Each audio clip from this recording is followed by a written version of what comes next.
बच्चों, हम अपने पिछले वीडियो में अर्थशास्त्र की प्रकृति पढ़ रहे थे। हमने अर्थशास्त्र की प्रकृति को दो पॉइंट में समझा दिया था, जैसे अर्थशास्त्र की प्रकृति विज्ञान के रूप में, अर्थशास्त्र की प्रकृति कला के रूप में, या अर्थशास्त्र की प्रकृति। आज हम थर्ड पॉइंट ले रहे हैं अपना।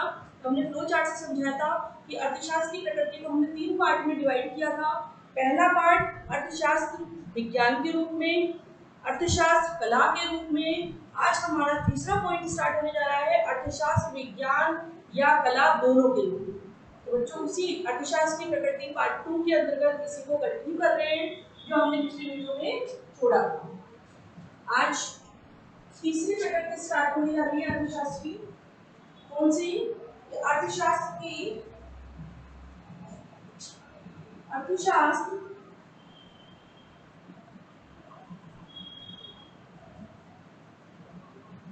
कला और विज्ञान दोनों, कला एवं विज्ञान दोनों। पहले हमने इनको अलग अलग तरीके से समझा था बच्चों कि अर्थशास्त्र जो है कला के रूप में क्या था, विज्ञान क्या था। इन दोनों को अब हम एक साथ पढ़ेंगे कि अर्थशास्त्र की प्रकृति के अंदर दोनों को ही शामिल किया गया है। तो इम्पोर्टेंट है। हमने दोनों का डिस्कशन करने के बाद दोनों के ऊपर कंक्लूजन दे रहे हैं एक तरीके से कि अर्थशास्त्र कला और विज्ञान दोनों है। तो हमने विज्ञान को समझा था बच्चों, आपको ध्यान हो कि विज्ञान को हमने समझा कि विज्ञान के अंतर्गत हम क्या करते हैं, कारण एवं परिणामों की व्याख्या करते हैं। यानी कि एक अर्थशास्त्र विज्ञान के रूप में कह सकता है कि एक ऐसा अर्थशास्त्र जिसके अंतर्गत हम कारण एवं परिणामों की व्याख्या करते हैं। लेकिन अर्थशास्त्र कला के रूप में, अर्थशास्त्र कला में क्या होगा कि उन कारण और परिणामों का जो व्याख्या कर रहे हैं उनका व्यवहारिक जो आंकलन किया जाता है उसको ही हम क्या कहते हैं, कला कहते हैं। तो इसी चीज को हम आगे बढ़ाते हुए कि कला और विज्ञान दोनों कैसे हैं अर्थशास्त्र, तो आज हमारे इस टॉपिक में इसी बात की चर्चा करेंगे या हम अध्ययन करेंगे। देखिए, इसके अंतर्गत इसमें लिखेंगे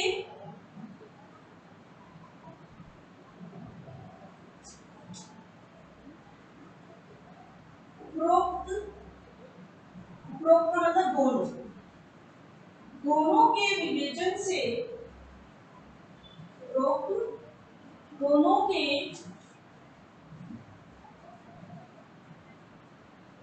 विवेचन से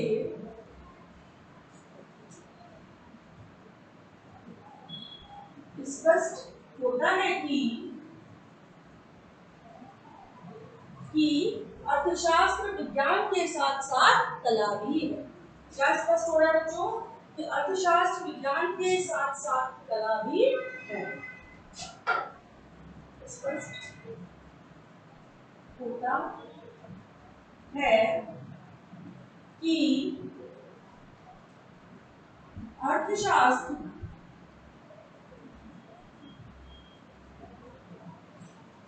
विज्ञान के साथ साथ, अर्थशास्त्र विज्ञान के साथ साथ कला भी है।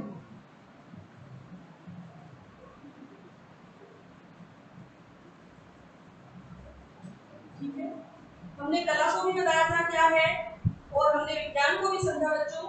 तो हम इसी को एक बार कैसे शॉर्ट में ये समझेंगे कि दोनों किस प्रकार से एक दूसरे के पूरक हैं। विज्ञान के रूप में अर्थशास्त्र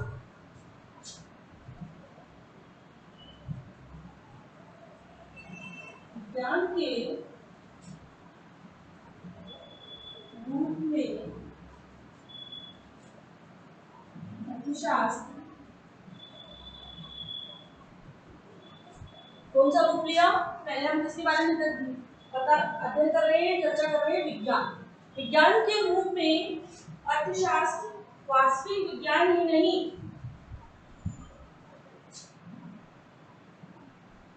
वास्तविक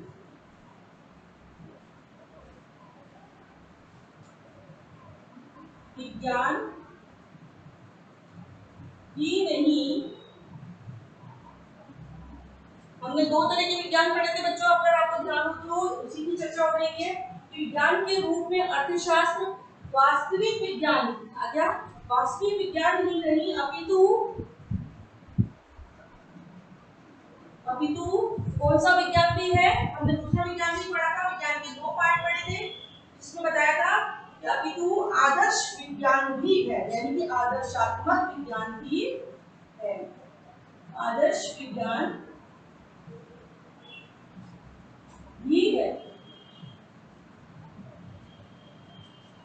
यहाँ तक समझ में आया कि हम बोल रहे हैं, हमारा टॉपिक जो चल रहा है अर्थशास्त्र, कला एवं विज्ञान दोनों। तो दोनों का मतलब यहाँ पर क्या बताया है कि दोनों के विवेचन से, यानी कि हमने विज्ञान को भी समझ लिया, हमने कला को भी समझ लिया, उनके बाद जो हमने व्याख्या समझी या हमने अध्ययन किया, उनके विवेचन से स्पष्ट होता है कि अर्थशास्त्र विज्ञान के साथ साथ कला भी है। विज्ञान के रूप में अर्थशास्त्र वास्तविक विज्ञान ही नहीं अपितु आदर्श विज्ञान भी है। इन दोनों शाखाओं का हमने वर्णन अपने पिछले वीडियो में कर चुके हैं बच्चों, उनको आप वापिस हैं तो वापिस देखें, समझें और वापिस से आप वास्तविक विज्ञान और आदर्शात्मक विज्ञान को आसानी से देख सकते हैं। तो इसीलिए इसमें पहले ये चीज बता रखी है कि विज्ञान के साथ साथ कला है, कैसे विज्ञान के भी दो रूप बता दिए कि विज्ञान केवल वास्तविक विज्ञान ही नहीं है, अर्थशास्त्र आदर्श विज्ञान भी है। इसी के साथ अर्थशास्त्र विषय के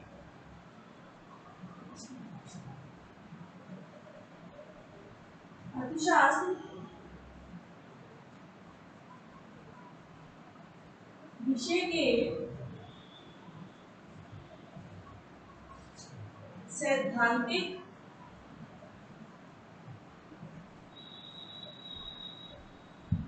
अर्थशास्त्र विषय के सैद्धांतिक एवं व्यवहारिक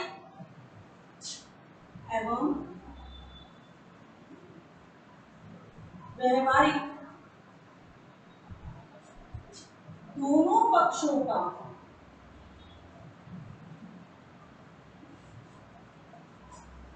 अध्ययन,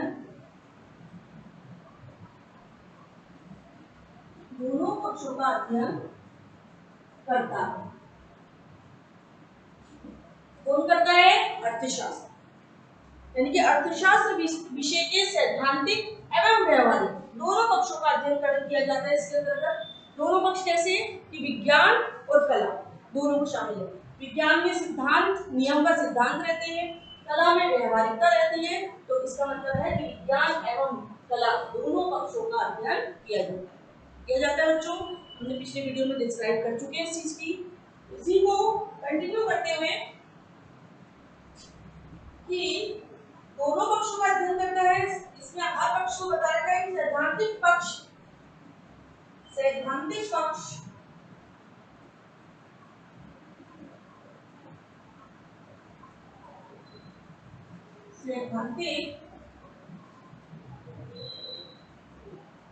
पक्ष क्या बताया, इसके वैज्ञानिक स्वरूप से संबंधित है। सिद्धांत, नियम और सिद्धांत कहाँ आते हैं बच्चों? वैज्ञानिक रूप में। तो सैद्धांतिक पक्ष किससे संबंधित है? इसके वैज्ञानिक रूप से संबंधित है, वैज्ञानिक रूप से संबंधित है। इसी तरह से हम इसका क्या बताएंगे कि व्यवहारिक जो पक्ष है वो किससे संबंधित है? सैद्धांतिक पक्ष इसके वैज्ञानिक स्वरूप से संबंधित है, जबकि व्यवहारिक पक्ष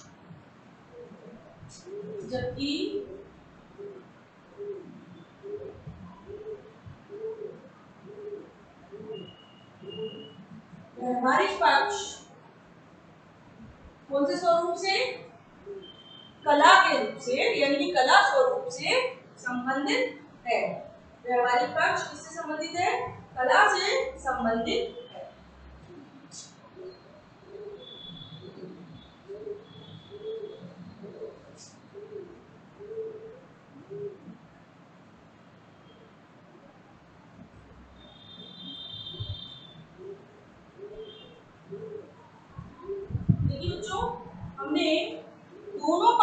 दिए थे अर्थशास्त्र के, दोनों पक्ष समझ थे अर्थशास्त्र की प्रकृति के रूप में कि अर्थशास्त्र की प्रकृति कला के रूप में और अर्थशास्त्र की प्रकृति विज्ञान के रूप में। विज्ञान के अंतर्गत भी हमने विज्ञान की शाखाओं को दो भागों में बांटा था कि एक कौन सा विज्ञान, कि वास्तविक विज्ञान यानी अर्थशास्त्र वास्तविक विज्ञान है या अर्थशास्त्र आदर्शात्मक विज्ञान है। उसमें भी हमने ये देखा कि उन दोनों की प्रकृति ही शामिल होती है। उसके पक्ष में भी हमने तर्क देखे कि विज्ञान क्यों कहा गया है अर्थशास्त्र में, क्योंकि हमने अर्थशास्त्र में कुछ नियम और सिद्धांतों की पालना की है, या हम कह सकते हैं कि नए दृष्टिकोणों के आधार पर कि अर्थशास्त्र में नियमों व सिद्धांतों की का जो है हम अध्ययन करते हैं वो पक्ष क्या कहलाता है, विज्ञान से संबंधित कहलाता है। जहाँ व्यवहारिकता वर्ड आ जाता है, शब्द आ जाता है, वहाँ हम कला से संबंधित ही उस पक्ष का अध्ययन करते हैं। जैसे हमने अभी भी बताया कि हमने कला और विज्ञान दोनों के विवेचन से स्पष्ट है कि अर्थशास्त्र विज्ञान के साथ साथ क्या है, कला भी है। विज्ञान के रूप में अर्थशास्त्र वास्तविक विज्ञान ही नहीं बल्कि आदर्श विज्ञान भी है, जिसको हमने अर्थशास्त्र आदर्शात्मक विज्ञान कहा है। अर्थशास्त्र विषय के सैद्धांतिक एवं व्यवहारिक दोनों पक्षों का क्या करता है, अध्ययन करता है बच्चों, कि दोनों ही पक्ष होते हैं, दोनों के बिना अर्थशास्त्र का अध्ययन मुश्किल हो जाता है, समझ नहीं पाते हैं। सैद्धांतिक पक्ष इसके वैज्ञानिक रूप से संबंधित है, जबकि कौन सा पक्ष, व्यवहारिक पक्ष कला से संबंधित है, जो कि हमने अभी किसी चीज से समझा दिया था। सिद्धांतों और नियमों का प्रयोग विज्ञान में होता है, व्यवहारिकता का प्रयोग कला में होता है। ठीक है बच्चों, तो इसी को कंटिन्यू करते हुए हम आगे देखेंगे कि सैद्धांतिक अर्थशास्त्र विज्ञान है, सैद्धांतिक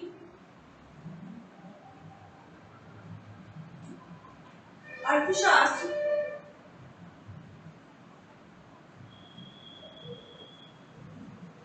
विज्ञान है।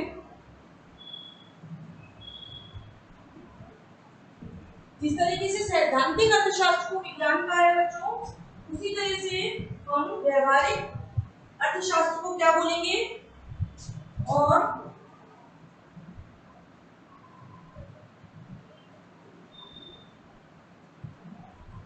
व्यवहारिक अर्थशास्त्र कला है। व्यवहारिक अर्थशास्त्र क्या है, कला है। जिस तरीके से हमने सिद्धांतों नियमों को कौन सा विज्ञान बताया, उस अर्थशास्त्र को क्या नाम दिया, विज्ञान का नाम दिया कि अर्थशास्त्र विज्ञान है जिसके अंदर सिद्धांत और नियमों की सम्मिलित किया जाता है, नियम और सिद्धांतों का प्रयोग किया जाता है, वो है अर्थशास्त्र विज्ञान। और जिसमें व्यवहारिकता का अध्ययन किया जाता है वो कला है। इसी के साथ हम इसके अंतर्गत ये भी लिखेंगे बच्चों, साथ में नोट डाउन करेंगे, नोट्स बनाएंगे इससे रिलेटेड कि हम इसको आगे बढ़ाएंगे। पैराग्राफ नीचे आ सकता है तो उसमें हम लिखेंगे कि एक अर्थशास्त्री के भी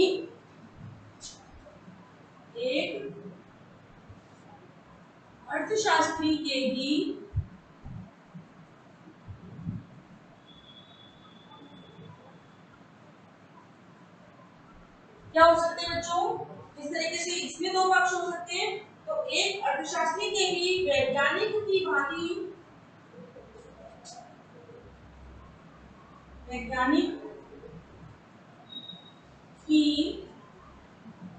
भांति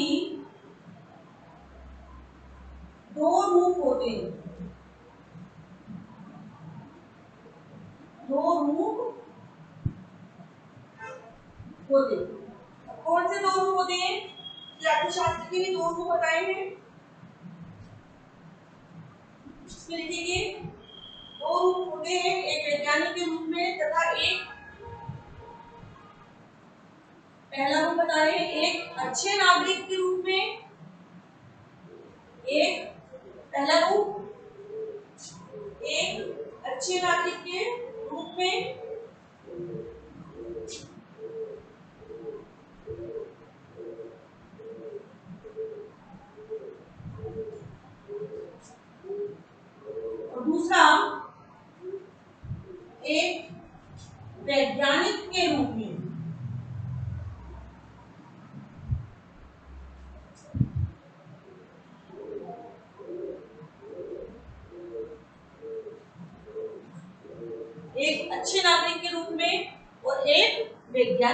में यानी अर्थशास्त्री के भी हम यहाँ पर दो रूप बताए गए हैं कि एक तो विज्ञान की दृष्टि से, जिसमें सिद्धांतों कौन सा सिद्धांत अर्थशास्त्र जो होते हैं वो भी अर्थशास्त्री भी क्या होते हैं, एक वैज्ञानिक की दृष्टि से देखे जाते हैं और एक नागरिक की दृष्टि से। तो इसी को यहाँ पे बताया बच्चों कि एक अर्थशास्त्री के भी क्या होते हैं, वैज्ञानिक की भांति दो रूप होते हैं। पहला अच्छे नागरिक के रूप में और दूसरा एक वैज्ञानिक के रूप में। तो इसी को आगे बढ़ाते हुए आप इसको पॉज करें और ऐसे नोट डाउन करें, अपने टॉपिक को कॉपी में उतारें बच्चों, तभी मैं समझूंगी आपका वर्क कर रहे हैं और आपसे फीडबैक मिल रहा है। आप इसको जो वीडियो देख रहे हैं उससे रिलेटेड कॉपी बनाएं और अपने, मैं हर वीडियो में आपको यही कहती हूँ, अपने नोट डाउन करें, नोट्स बनाएं, हर टॉपिक से रिलेटेड अपना काम पूरा रखें। तो आप इसे पॉज करके पूरा नोट डाउन करें। इसके आगे कंटिन्यू करेंगे हम ऊपर।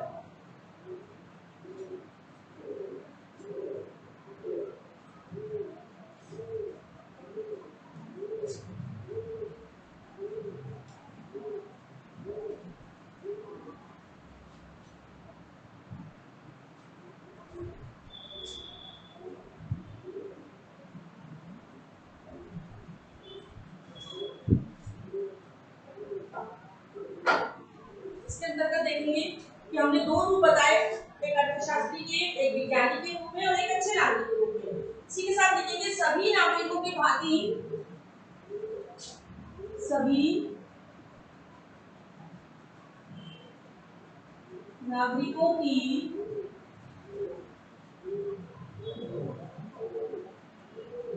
भांति, नागरिकों की बात हो रही है क्योंकि हमने अर्थशास्त्री को किस रूप में बताया बच्चों, एक नागरिक के रूप में बता रखा है। सभी नागरिकों की भांति अर्थशास्त्री को भी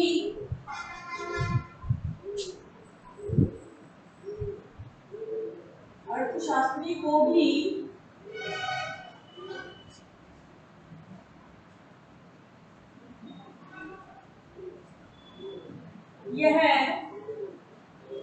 अधिकार होता है, यह अधिकार होता है कि, कौन सा अधिकार, जिसके अंतर्गत वह अपनी आर्थिक क्रियाएं करता है और अपने आर्थिक निर्णय स्वयं लेता है। तो इसलिए इस चीज में अर्थशास्त्र में इस चीज को शामिल किया गया है कि सभी नागरिकों की भांति अर्थशास्त्री को भी यह अधिकार होता है कि वह राष्ट्र के महत्व के विषयों में, वह राष्ट्र के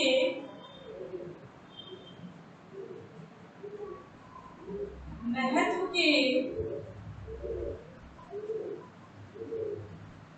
विषयों में, जो भी महत्व है राष्ट्र से संबंधित उनके विषयों में भाग ले,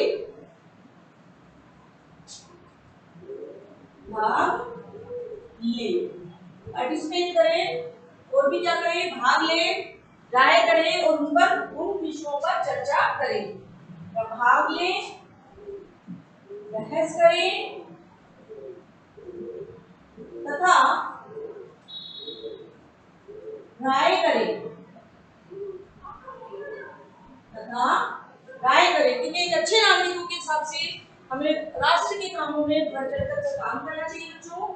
इसी चीज को दर्शाया है। राय करें और राय के लिए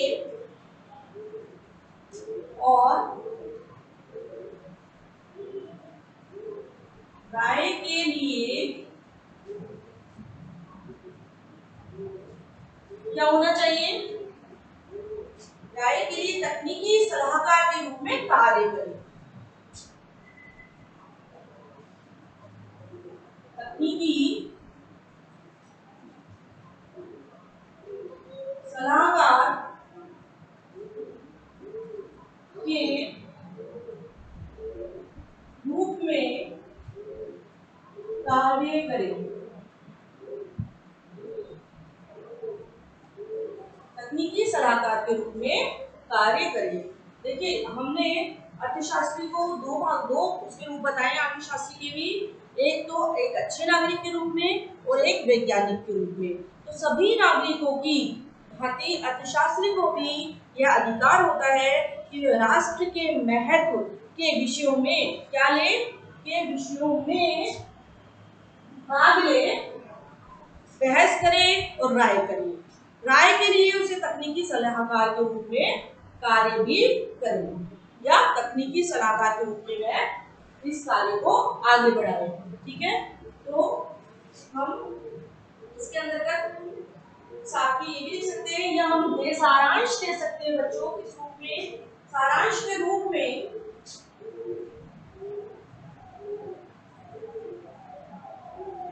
सारांश के रूप में विज्ञान एवं कला, दो बातों की चर्चा हो रही है। इसी संदर्भ में बोला है कि सारांश के रूप में विज्ञान एवं कला की आवश्यकता है तथा विज्ञान एवं कला की आवश्यकता है। साथ ही में हम कह सकते हैं कि तथा कला को विज्ञान की आवश्यकता है, तथा कह सकते हैं कि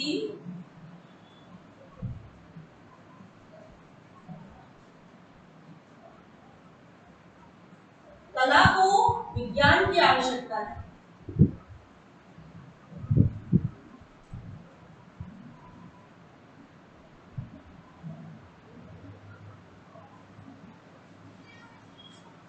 कला को विज्ञान की आवश्यकता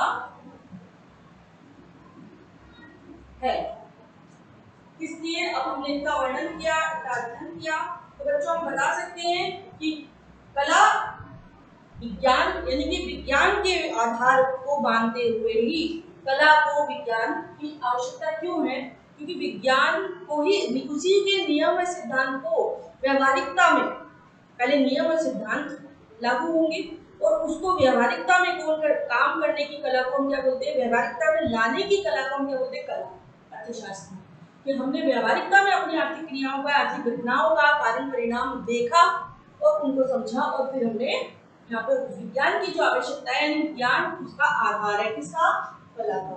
तो इसलिए हम कह सकते हैं बच्चों कि कला एवं विज्ञान दोनों एक दूसरे के पूरक हैं। पूरक का मतलब एक दूसरे के ऊपर डिपेंड है, कि अगर कला नहीं हो, कला किसके ऊपर आधार है, विज्ञान, विज्ञान किसके ऊपर, कला, दोनों ही एक दूसरे के ऊपर आधारित है। यानी कि जब कोई सिद्धांत व नियम होते हैं तो बच्चों कब लागू होते हैं, जब हम उसे व्यवहारिकता में देखते हैं, तो दोनों ही एक दूसरे के पूरक है। तो हम लास्ट में कह सकते हैं कि कला को विज्ञान की आवश्यकता तो है और विज्ञान को कला की भी आवश्यकता है। तो दोनों क्या हुए, जो दोनों एक दूसरे के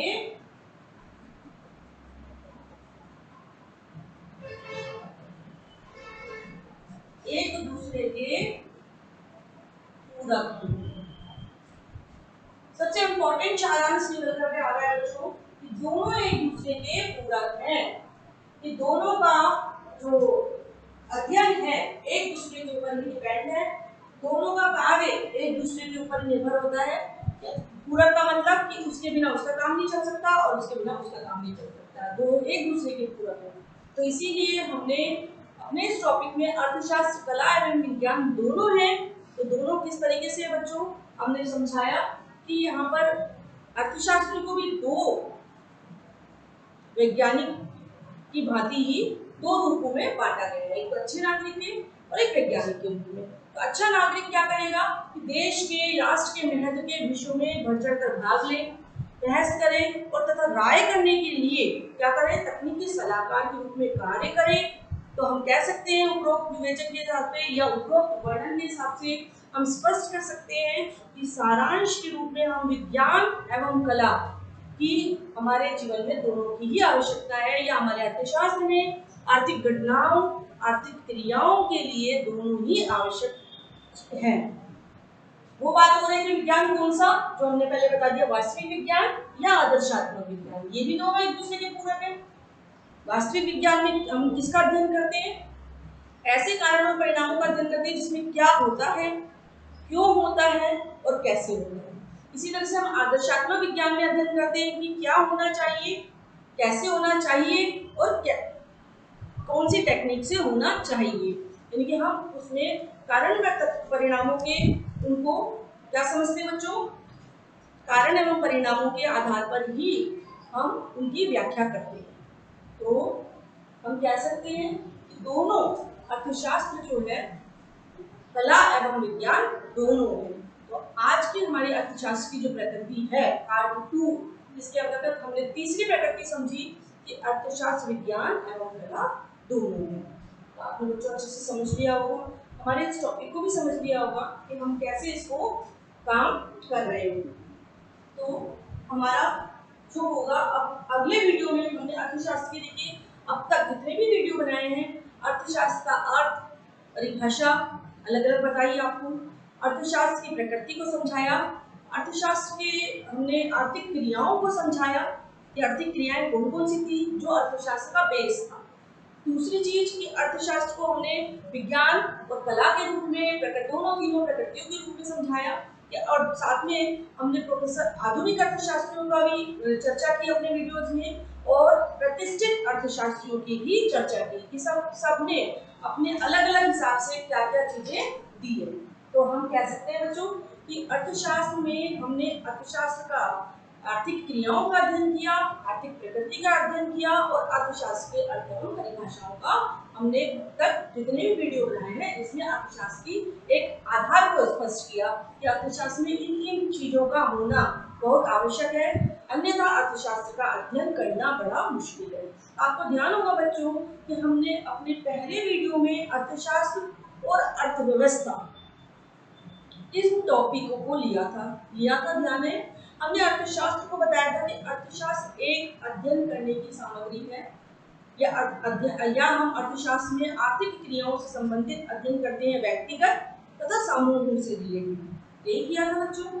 लेकिन अब हम अपना जब अगला वीडियो देंगे वो देंगे अर्थव्यवस्था से, जिसमें हमने उसमें बात भी बताई थी कि अर्थव्यवस्था से संबंधित आपको एक बहुत बड़ा टॉपिक मिलता है, जिसमें हमने शॉर्ट में अर्थव्यवस्था समझाई थी बच्चों कि अर्थव्यवस्था के हमने प्रकार समझाए थे, अर्थव्यवस्था का मतलब समझाया था, अर्थ समझाया था कि अर्थव्यवस्था में क्या होता है कि जिसका अध्ययन हम कर रहे हैं, अर्थशास्त्र में हम अध्ययन कर रहे हैं, जिसका अध्ययन हम कर रहे हैं वह स्थान है, वह जगह है जहाँ पर व्यक्ति अपनी आर्थिक क्रियाओं को अपनी आवश्यकता अनुसार पूरा करता है, यानी कि वह बाजार है जिसको हम इकोनॉमी बोलते हैं। अर्थशास्त्र इकोनॉमिक्स होता है और अर्थव्यवस्था इकोनॉमी होती है, जिसको हम आर्थिक प्रणाली के नाम से भी जानते हैं। तो बच्चों हम हमारे अगले वीडियो में किससे रिलेटेड चर्चा करने वाले हैं, अर्थव्यवस्था से। इससे रिलेटेड हम अर्थव्यवस्था से संबंधित चर्चा करेंगे, जिसके अंतर्गत हमने बताया 3 पार्ट बताए थे, पूंजीवादी, एक बार रिकॉल भी हो जाएगा, अर्थव्यवस्था,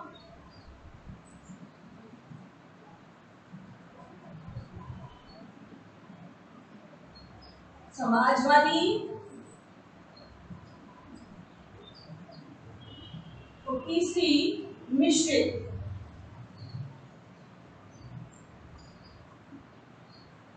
तो हम इन तीनों अर्थव्यवस्थाओं पर, यानी कि अर्थव्यवस्था को किसके स्तर पर कितने भागों में बांट रखा है, यानी कि हम अगली वीडियो में आपको इकोनॉमी के बारे में डिस्कस करेंगे, हम अर्थव्यवस्था को समझेंगे और इसको समझते हुए हम अपने अध्ययन को आगे बढ़ाएंगे। तो जहां तक ये है कि मुझे आशा है कि अर्थशास्त्र का जो बेस है, आधार है, आपने समझ लिया होगा कि अर्थशास्त्र में ऐसी कौन सी चीजों का या हम ऐसे कौन से तत्वों का अध्ययन करते हैं जो अर्थशास्त्र के अध्ययन के लिए बहुत आवश्यक है। तो जो हमारा अगला टॉपिक अर्थव्यवस्था से संबंधित होगा, बहुत इंपॉर्टेंट टॉपिक है, उसे आप ध्यान से देखें और अब तक का जो काम है आप नोट डाउन करें और समय समय पर मुझे कंसल्ट करते रहें।